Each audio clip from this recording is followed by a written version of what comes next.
Nesse vídeo eu quero falar sobre Miguel Servetos, ou Michael Servetos, ou Michael Servet, enfim, Miguel Servetos, o homem que foi queimado na fogueira. E alguns vão dizer que Calvino mandou queimar esse homem na fogueira. Será mesmo que Calvino mandou queimar esse homem na fogueira? E aqui eu vou trazer uma sinopse cronológica sobre este evento. Então você vai entender exatamente o contexto de tudo ali, tá? O contexto de tudo ali. E fica até o final, cara, que você vai se surpreender, tá bom? Você vai se surpreender. Eu vou tentar ser mais sucinto, ser mais compacto, mas eu não quero ser compacto demais a fim de perder conteúdo. Então quero me aprofundar aqui com vocês dentro do contexto, sem adicionar nada, nem colocar nada, tá bom? Eu vou trocar de tela aqui, tá? Um minutinho. Beleza? Estou aqui com a breve instrução cristã de Calvino. E essa breve instrução, quem faz a organização, a tradução e a introdução é Dimas de Almeida, tá bom? Pela editora Edições Universitárias Lusófonas. Então, de novo aqui, mais uma vez, aqui a ficha técnica, tá? Quem organizou, traduziu e fez a introdução é Dimas de Almeida, Edições Universitárias Lusófonas. Beleza? Só um aviso, peraí. Só um aviso aqui. Nesse vídeo aqui, eu vou te mostrar coisa que ninguém te mostrou. Beleza? Vou te mostrar coisa que o CACP não mostra. João Flávio Martinez não mostra. Os ateus que usam isso não vão te mostrar isso também. E alguns caras perdidos aí também não vão te mostrar isso. Tá? Que eles vão olhar de fontes que só vão abordar, não vão abordar o contexto. De fontes que vão olhar por cima, mas eles não entram no contexto de fato. Naqueles dias, o que aconteceu naquele ano, durante aqueles meses, dia após dia. Então nós vamos entrar no contexto e você vai entender direitinho o contexto. Deixa eu voltar lá. Antes de seguir com o vídeo, quero compartilhar uma oportunidade que pode ajudar você a crescer não só no conhecimento teológico, com os conteúdos aqui do canal, mas também na sua vida profissional. Eu encontrei uma rede de ensino EAD com uma grande variedade de cursos em diversas áreas, todos autorizados pelo MEC, ministrados por profissionais. Esses cursos têm ajudado muitas pessoas a conquistar o primeiro emprego, se promover no trabalho ou até mudar de carreira. Espero que essa dica seja útil para você. Confira os cursos, primeiro link na descrição. Bora lá. Ok. Vamos aqui para a sinopse cronológica. Vamos para a sinopse cronológica desse documento. Vamos para a página 9. Ok? Aqui então nós temos o caso de Miguel Servetos. Eu vou tirar minha imagem da tela. Eu estou com medo de atrapalhar o texto aqui para você poder ler. Pronto. Tirei minha imagem da tela. Agora eu vou dar um zoom aqui para você acompanhar comigo. Então, 1553. O caso Miguel Servetos. Por volta de 1540, Servetos fixa-se em Viena e mantém com Calvino relações epistolares sobre assuntos teológicos. Servetos rejeitava a doutrina nicéia da Trindade, rejeitava a cristologia do Concílio de Calcedônia e o batismo das crianças. Em 13 de fevereiro de 1547, Calvino rompe com Servetos, que continua a viver em Viena. Em 17, então ó, em 13 de fevereiro, Calvino rompe com os Servetos, que continua a viver em Viena. Então, Servetos continua em Viena, em fevereiro, 13 de fevereiro de 1547. Calvino corta. Tá? Então, aqui eles mantêm um contato durante 7 anos. Beleza? De 1540 até 1547. Eles têm um Calvino. Eles têm um contato ali. Eles têm uma conversas teológicas, né, em relações epistolares, talvez por cartas, né, sobre assuntos teológicos, tá? Onde Servetos rejeitava a doutrina nicéia de Trindade, onde Servetos rejeitava a doutrina nicéia da Trindade, a cristologia do Concílio de Calcedônia e o batismo de criança. Beleza? Ok. Eu vou devagarzinho, vamos passar pelo texto tentando entender, tá bom? Vamos tentando entender todo o texto aqui para não ser só uma leitura de um texto, beleza? Vamos entender a história aqui por dentro. Em 17 de junho, esse mesmo ano, de 1547, em 17 de junho, o Tribunal de Viena condena Servetos à morte por heresia. Então, em 17 de junho de 1547, o Tribunal de Viena condena Servetos à morte por heresia. Tá bom? Então, quem condenou Servetos por heresia? Se você está acompanhando, coloca no comentário aí. Quem condenou Servetos por heresia? Em 17 de junho de 1547, o Tribunal de Viena condena Servetos à morte por heresia. Evade-se da prisão. Presta bastante atenção.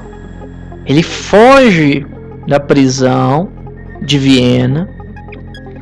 É queimado em Éfige. Que é isso? Éfige. Fiz uma pesquisa aqui Enfim, o termo Éfige refere-se a uma representação artística ou simbólica de uma pessoa. Geralmente sua face, ele é amplamente usado para descrever retratos em moedas, medalhas, selos, estátuas ou outras formas de arte. A éfige é frequentemente usada para homenagear figuras históricas, líderes políticos ou até mesmo conceitos abstratos como deuses ou personificações ideais. Então, foram queimados toda a éfige feita a ele, ou que ele tinha, enfim, toda a arte referente a Servetos, né? E os seus livros em realidade, tá? Então, os seus livros em realidade talvez seja essa éfige aqui a qual está se referindo.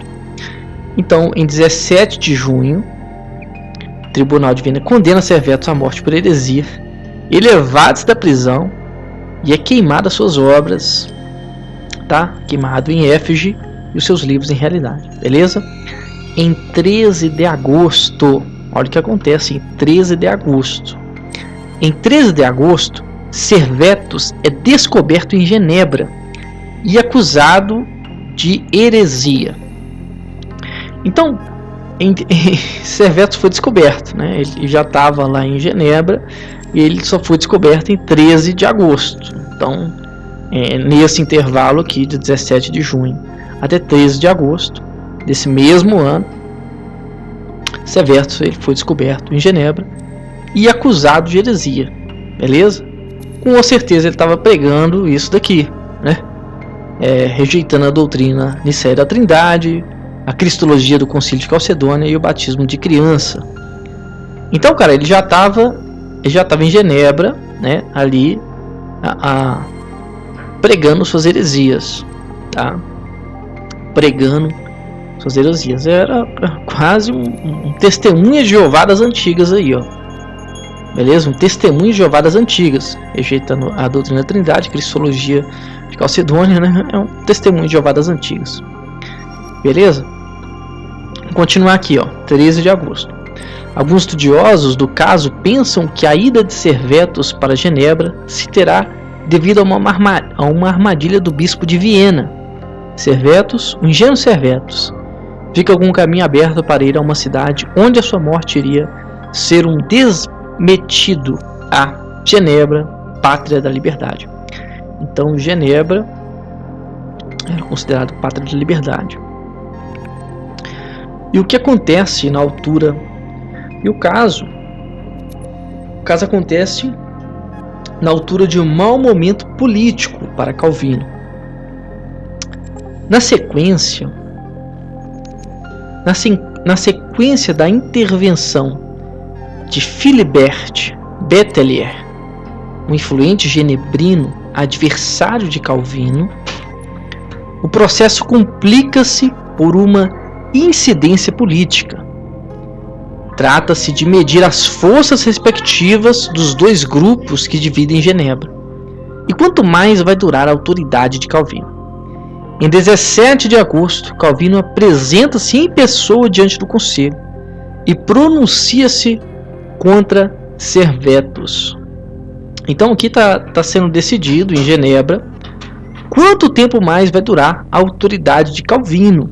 Tá? Então, realmente, pega ali Calvino,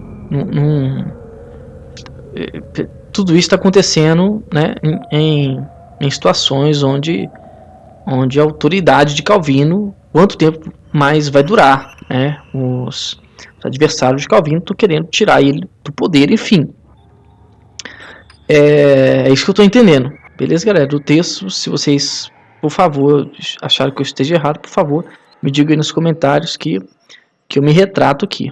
Beleza? Mas por enquanto é isso. Em 17 de agosto, olha só que não passa muito tempo. 13 de agosto, 17 de agosto. Vamos lá.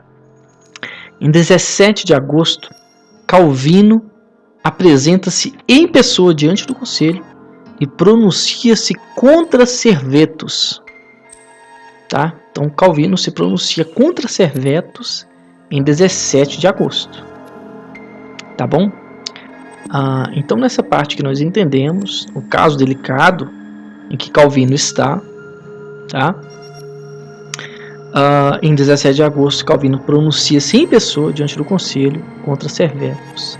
Em 21 de agosto, 4 dias depois, o conselho decide solicitar os pareceres das igrejas de Berna, de Basileia, de Zurique, de Schaffhouse, pede a Viena. Em 21 de agosto, o conselho decide solicitar os pareceres das igrejas de Berna, de Basileia, de Zurique e Schaffhouse. Então, o conselho de Genebra solicita os pareceres, a posição, uma resposta das igrejas, né, de Berna, Basileia, Zurique e Schaffhouse.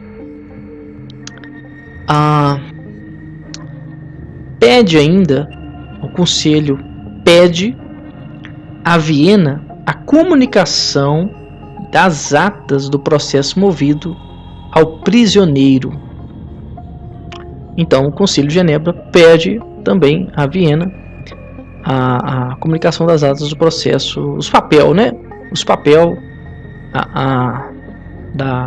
do processo movido contra o prisioneiro.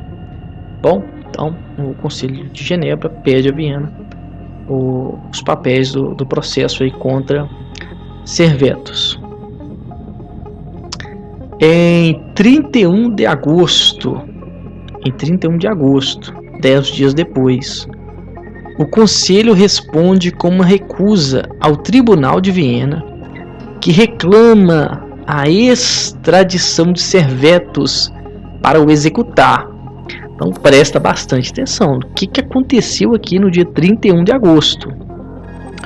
O Conselho de Genebra responde com uma recusa, com uma negativa. Ele faz uma recusa ao Tribunal de Viena. O que o Tribunal de Viena estava querendo? O Tribunal de Viena estava querendo a extradição de Servetus para o executar. Então o Tribunal de Viena, em termos mais simples, estava querendo, traz Servetus de volta aí, nós queremos matar esse cara, nós queremos executar esse cara. O que o Conselho de Genebra faz? Concílio de Genebra nega. Beleza? O Concílio de Genebra nega isso. Ele faz essa recusa ao Tribunal de Viena. Então o Tribunal de Viena quer executar Servetus, reclama, né? Ele quer executar Servetus de tudo quanto é jeito. E o Conselho de Genebra recusa o Tribunal de Viena. Isso em 31 de agosto, 10 dias depois. Anota aí, fiz a anotação aqui, deixa eu ver. Ou seja, o Tribunal de Viena solicita que Servetus volte para Viena para ser executado lá. Mas o Conselho de Genebra responde com uma negativa ao Tribunal de Viena. Beleza? Em 1º de agosto, em 1º de setembro, perdão. Em 1º de setembro, beleza? Um dia depois, né? Tô errado, gente? Um dia depois? Pô, não vou olhar no calendário, que vocês me perdoem se eu estiver errado. Então, em 1º de setembro, agosto, setembro. Em 1º de setembro, o Conselho, aqui quando fala Conselho de Genebra. O Conselho de Genebra promove uma discussão entre Servetus e Calvino. Tá? Então, em 1º de setembro, o Conselho promove uma discussão, um debate entre Servetus e Calvino, com a intenção de demonstrar a Servetus os seus erros. Do dia 1 até o dia 15 de setembro, o diálogo desenrola-se por escrito. Cara, 15 dias, tá?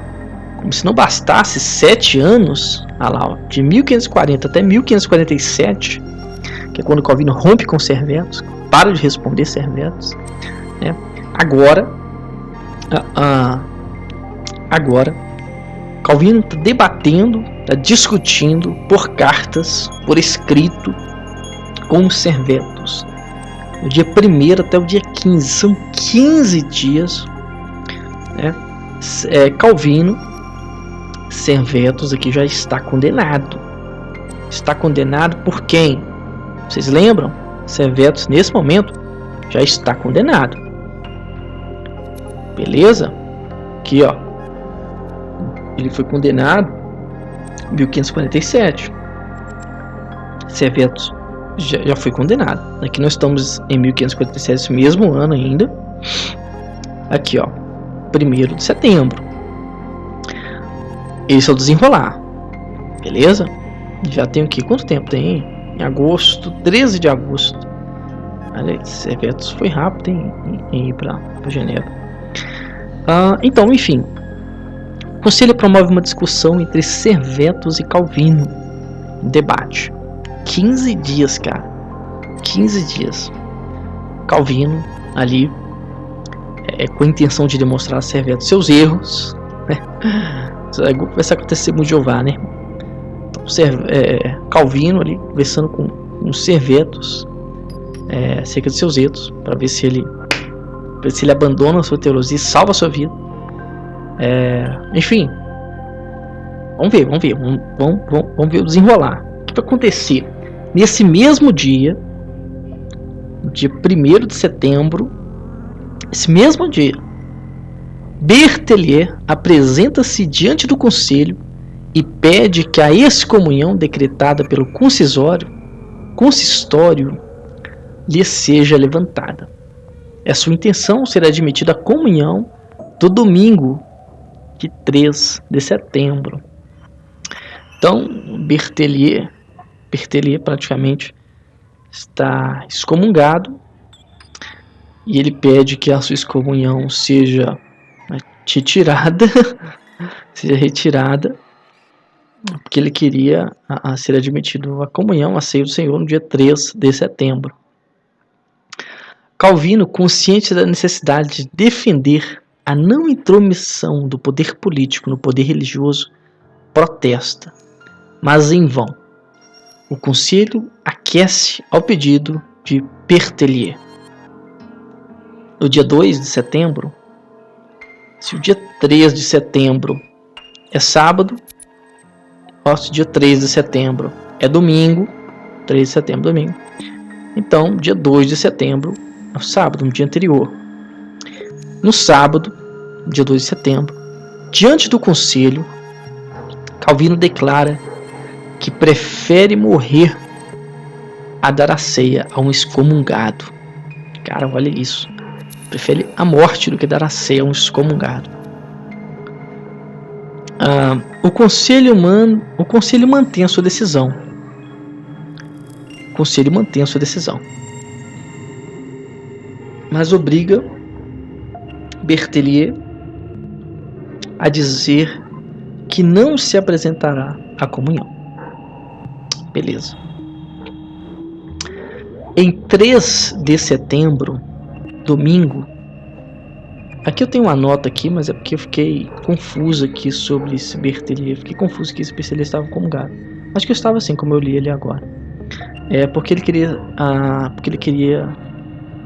a comunhão no domingo, mas o mesmo era o aniversário de Calvino, e Calvino prefere a morte do que estar assim excomungado. Então, certamente, sim, Berthelier estava excomungado.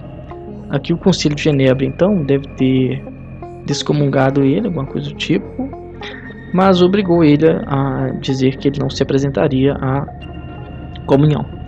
Em 3 de setembro, no domingo, no dia do Senhor, no seu sermão, Calvino defende a independência do poder espiritual. À tarde, convencido de que sua atitude provocaria uma reação enérgica por parte das autoridades civis, pronuncia um sermão de despedida. Em 7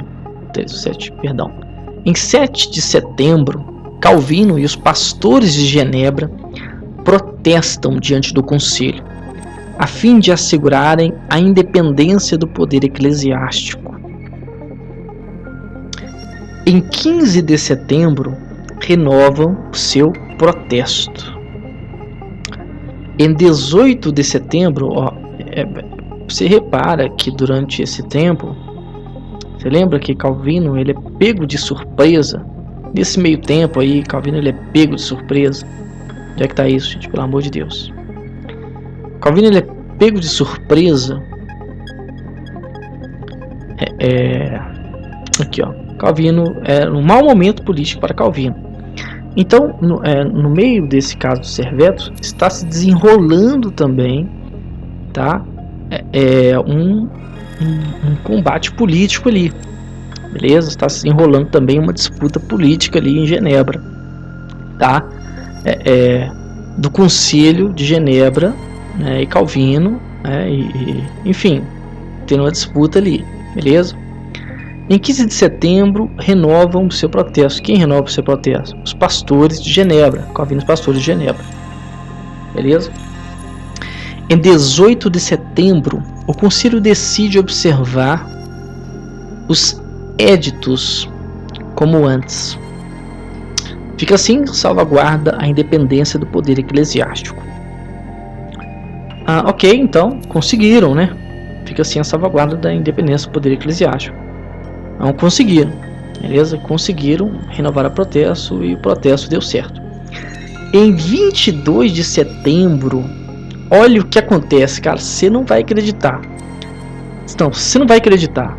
Sério, velho. Você não vai acreditar. E aqui no dia 22 de setembro eu deixo uma pergunta aí. Eu deixo uma pergunta aí para os críticos, para aqueles que falam que foi Calvino que mandou matar Miguel Servetus.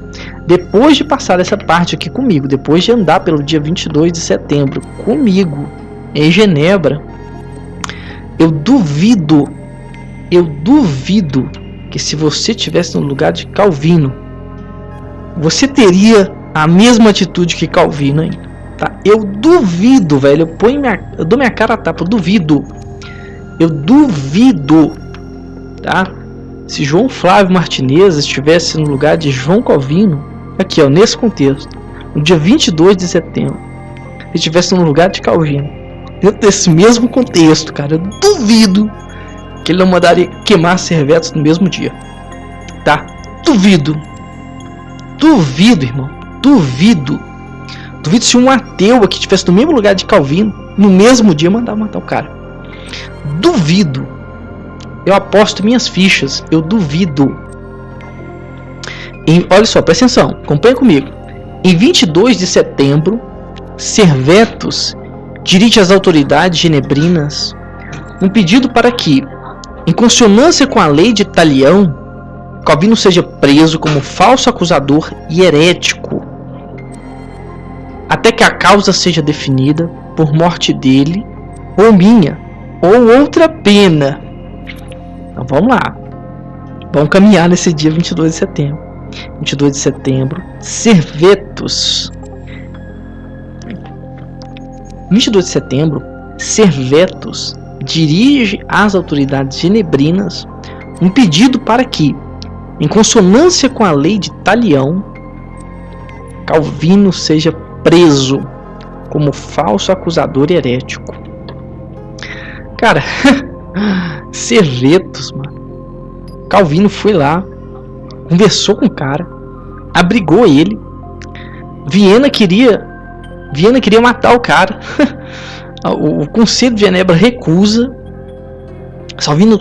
Calvino fica 15 dias com o cara tentando convencer ele de que ele estava errado, para tentar salvar a vida dele. E Servetus ainda vai se dirigir às autoridades genebrinas com um pedido para que, em consonância com a lei de Talião, Calvino seja preso como falso acusador herético. Meu Deus, cara, meu Deus. Até que a causa seja definida por morte dele ou minha, ou uma outra pena. Que isso, cara? Que isso? Servetus quer que Calvino seja morto, cara. Quer condenar Servetus, Calvino, como herege agora. Meu Deus, cara. Não tem lógica. Não tem lógica. Coloquei uma nota aqui. Deixa eu ver. Cara, que louco. Olha só, cara, que louco. O cara vem para Genebra, Servetus. Ele é protegido. Calvino trata o camarada por meio de cartas para tentar corrigir o mesmo, os seus desvios teológicos. O juizado de Viena quer executar o cabra, mas o Conselho de Genebra não deixa. E depois de tudo isso, ele solicita a prisão de Calvino. Como assim, cara? Como assim? Não tem lógica nenhuma. Vamos continuar. Em 18 de setembro, um pouco menos de um mês se passaram. Em 18 de setembro, as igrejas suíças respondem. As suas cartas condenam a doutrina de Servetus e aprovam a atitude de Calvino e dos seus colegas. Em 26 de outubro, o conselho decreta que Servetus seja queimado vivo no dia seguinte. Em 26 de outubro, o Conselho de Genebra decreta que Servetus seja queimado vivo no dia seguinte. Calvino escreve a Farel: esforçamo-nos para mudar o gênero da morte.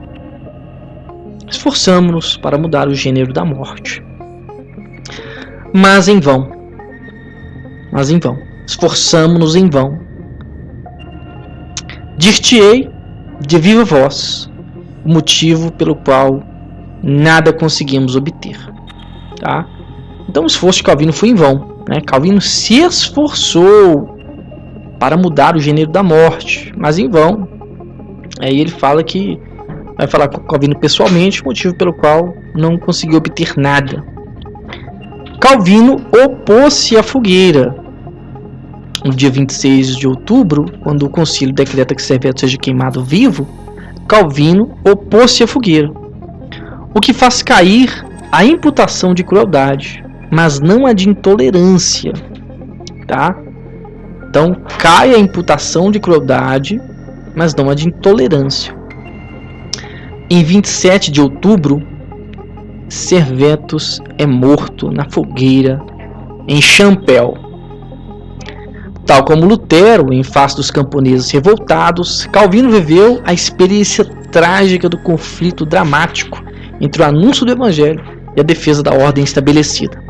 À medida que o tempo ia passando, mais se consolidava a posição de Calvino, mesmo com a oposição de um grupo dentro do conselho, os patriotas, que, na sua acentuada xenofobia, manifestavam hostilidade aos refugiados, provenientes da França, da Itália e da Holanda, perseguidos pela sua fé. Odiavam os estrangeiros. Então repara, um grupo dentro do conselho, chamados patriotas, que manifestavam hostilidade aos refugiados. Eles odiavam os estrangeiros, que vinham da França, da Itália e da Holanda, perseguidos por causa da fé. Eram conhecidos como libertinos. Esses patriotas, também esse grupo dentro do conselho, eles eram conhecidos como libertinos, que só concordavam com o exercício da disciplina moral desde que esta fosse exercida pelo conselho e não pelo consistório de Calvino. Então vemos aqui em Genebra que Calvino tinha um consistório, e que esse consistório disputava com o conselho. Aí tinha bastante autoridade, bastante relevância, até pela desenvoltura política que teve ali, nessas partes. Durante anos, Calvino teve de defrontá-los e fê-lo evidenciando tanta determinação quanto inteligência.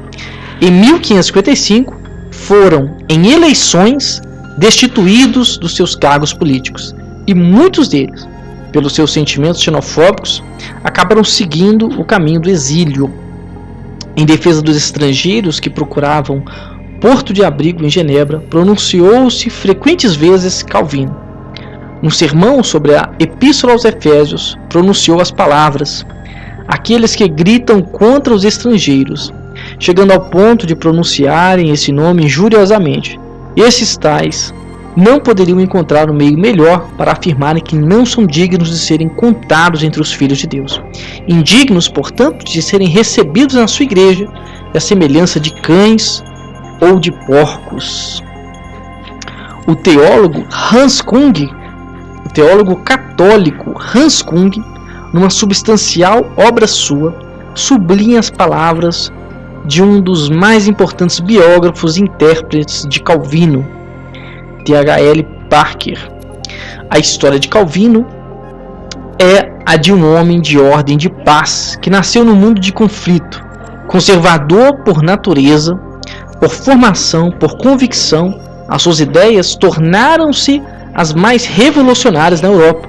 A ordem de tendência aristocrática que ele prezava e ao estabelecimento da qual ele devotou sua vida, tornou-se uma das plataformas para a democracia nos séculos subsequentes. A sua teologia estava tão fundamentada no antigo que acabou por aparecer à luz como uma novidade. Então aqui findamos. Você viu o que aconteceu aqui com Servetus? Quem foi Servetus de fato? O que ele fez? E aqui para mim no dia 22 de setembro,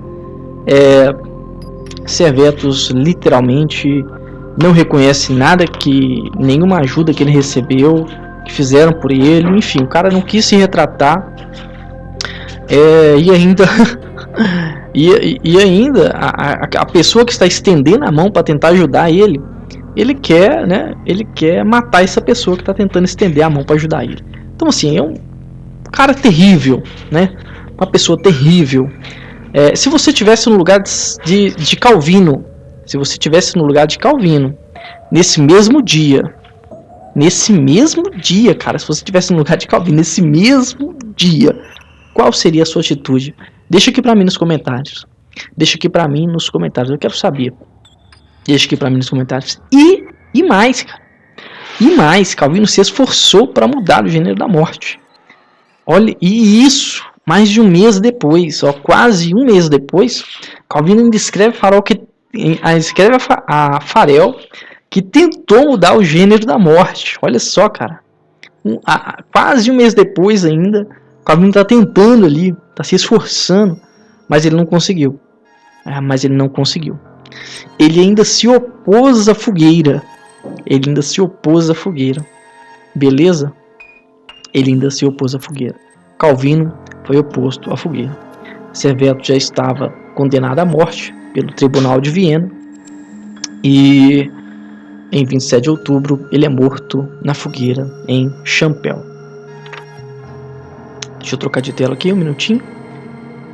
Bom, o vídeo foi esse, espero que você tenha entendido, espero que tenha feito sentido, espero que você tenha entendido o contexto real de Servetus em Viena. Bom, fico por aqui, até o próximo vídeo, fica com Deus e até a próxima.